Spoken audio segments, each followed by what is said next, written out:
morning everyone. Hope you are all doing well. Today I am going to touch on a very vital and crucial and important topic for all human beings, for everybody in life. And I'm going to try to answer a question which is called why do we suffer? Why do we suffer and have pain in our lives? Well, some people go through a lot of suffering and pain, and their whole life is a hit and miss. And some people are very successful, happy, joyful and blissful and healthy, as well as successful in their lives. What's the difference between this man and this man who is successful? So it is because the other man, the other person, doesn't know some of the basic truths of life. And today I am going to reveal you some of the basic truths of life, which will help you be successful, joyful, happy in life, and and enjoy your life. So the thing starts very early in our life when we cross over from being a child to an adult. Since the puberty comes to all, and then what happens in the puberty process? In that process, the hormones attack our mind and our body, and our sensory organs become very active. And so these sensory organs will lead you astray, will make you seek pleasure, especially the pleasure which comes from the sexual organ. And a lot of things will happen if you continue to seek pleasure without gaining control over your sensory organs. You will become you will have a lot of ego, you will have hatred, jealousy. Crime also happens through that, cruelty, rudeness.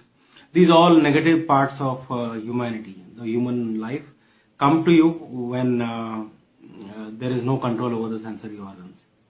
So the next question comes, how do we gain control over the sensory organs? Well, we can gain control over the sensory organs very easily, and the process is like this.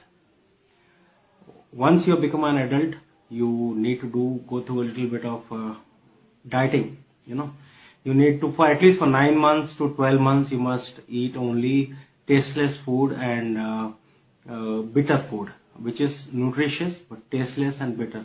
But this will also reduce your weight for some time, and the consequences will be that your body will get detoxified and you will gain control over your senses. And no longer you will be a slave to the senses of the body. What are all these sensory organs called? What are they?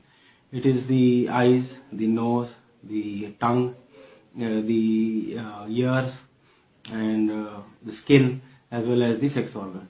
So our input to life comes from these organs, and if we lack control over them, then our life will be led astray, and what happens outside in your environment will affect you. That will lead your life, and when you have control over your sensory organs, it is you who drive your life.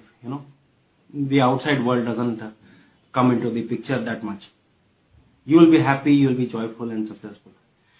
So that is the first truth about life. Everybody needs to do that. If you don't do it, then the darker part of the humanity, the darker part of human life will engulf you, and you'll be suffering and having a lot of pain. So then what is the next step after that? Now, once you have done that, you have gained a reasonable control, good control over your sensory organs, then what is the next step? You need to understand one very basic truth about life. The sex organs are meant only to reproduce. The God intended that you use the sex organs only for reproduction. That is what they were originally meant for. But the body, the mechanism in the way it is made, it will mislead us to think that we can seek pleasures from all the senses of the body, including the sex organ. So then if you don't function your body, you don't know the manual of the body, and if you allow it to go astray, automatically suffering and pain will come to you. So what is the truth I am talking about? You need to lead a celibate life. and life, which we in India call brahmacharya. So if you are a brahmachari and you have done this sensory, you have gained control over your senses, you will be happy and peaceful, blissful and healthy, and lead a successful life. Now the question comes, we need to marry, and then we need to use those 6 organs which came as a, which God has made for our body. So the time comes when in the marriage you need to have children. So that's fine. You can have children, use the sex organ and have the children. And then again it is very, very vital that you return back to leading a celibate life and a life of brahmacharya. Well, in that way you will be able to lead the children and make them also successful, and you'll be able to bring them up very well. And that is the secret of marriage and family. When you, both the husband and wife, refrain from indulging in sensual pleasures, then automatically they'll be very happy and they'll be very productive, and a responsibility, the family, which a family is a responsibility. So then there is no problem. When the family is a responsibility, you'll be able to hold that responsibility and you'll be able to be responsive to life.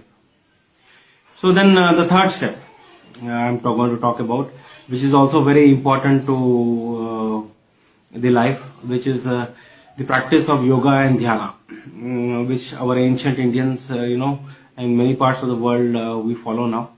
And I would recommend the yoga taught by Sadhguru Jaggu Vasudev Ji of Isha Foundation, which is the best way where we can become more conscious and aware of our life.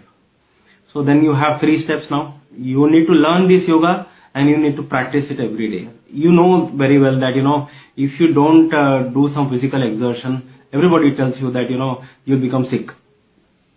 So instead of, going to a gym and all that, you can do that. Gym also is okay, but doing yoga and dhyana daily is very, very important in life. And that you can learn from Isha Foundation of Sadhguru, which is the top organization which will teach you the right process of yoga and dhyana. So the 3 processes: one is control over the tongue. You eat tasteless stuff and bitter stuff for 9 months to 12 months. You gain control over your senses. Then you adopt a life of brahmacharya till you're married. Then once you enter married life, you then lead a responsible married life, continuing brahmacharya after giving birth to the children. And then at an early stage you start, as you become a brahmachari early in life, before marriage, you should learn the yoga the ancient Indians have invented, and which is being taught very well by Isha Foundation of Sadhguru Vasudev Ji. So then you will lead a very successful life. I am sure that anybody who follows these 3 steps. And then one more important thing in brahmacharya, once you become married also, or whether you are a bachelor, you need to control how much sweets you eat and how much savory foods you eat. You need to have a balance in life in your eating. After you have done the process of detoxification of your body, you just I'm not saying you don't eat sweets. Sweets give you a little bit of sweetness in life, but it should be in control, and so should be the savory life. And you must have some raw form of food like fruits and salads always in your life, and that will keep you on top of the world. You will have a very long life, a healthy life, and your health will be amazing, and the ability to work and all that will be amazing. So now I have revealed to you the 3 secrets of life, and why some people suffer and why some people don't. Those people who don't suffer follow this process. They have discovered it on their own by gaining knowledge of life. Some people who have not gained the knowledge of life go through enormous suffering and pain in life, and they are unsuccessful. So now I would like to conclude this video where I have explained everything. So I wish you all a great, beautiful, successful, enjoyable life, and may God bless you. Thank you. Namaste.